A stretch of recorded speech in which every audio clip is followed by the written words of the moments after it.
India's GDP contracted by 23.9% in the April-June quarter this year compared to the same period last year. Of course, contraction was expected. The world is going through a pandemic. But the economists had expected the contraction to be in the range of 15 to 20%. So what do the GDP numbers say about India's economy?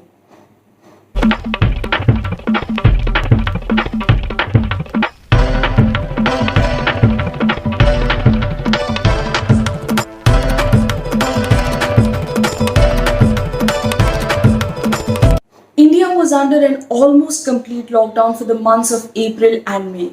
June, July, and August saw changes in the lockdown, but those have not improved the condition of the economy as the coronavirus numbers continue to rise. Before we delve into the numbers, the first thing to point out is that these GDP numbers are only the first estimates, as informal sector numbers are not available.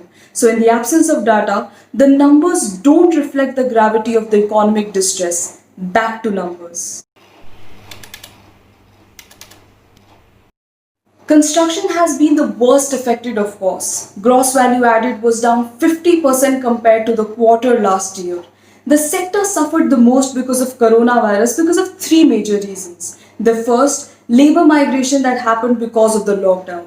The second, multiple state governments had imposed heavy restrictions on movement and outdoor activities because of which construction was restricted. And finally, developers were also fighting cash flow problems as the inability to use machinery and facilities further added financial burdens and halted the already existing projects.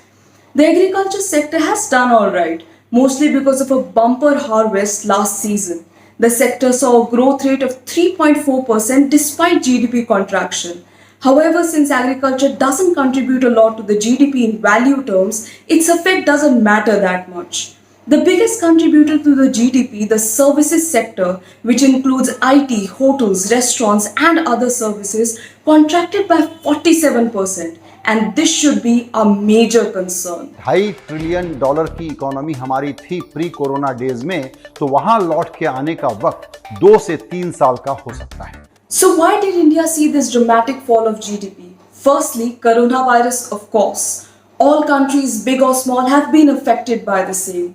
Secondly, although all countries have seen contraction in their economy, what makes India's situation so bad is the fact that the lockdown imposed to contain the coronavirus was hasty and not well thought of, just like demonetization and GST.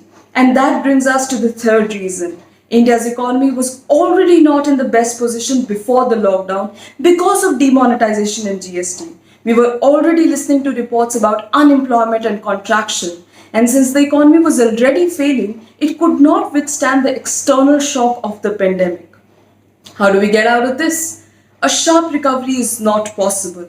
Government spending has to increase. But somehow it feels that the government is just waiting it out until the vaccine comes. It is a good time to remember the David Gilmour song, "There is no way out of here," because it does feel that we are in this for the long haul. Dear classmates, we will be unemployed for a really long time. There's no way out of here. When you come in, you're in for good. There was no promise made. The part you played, the chance you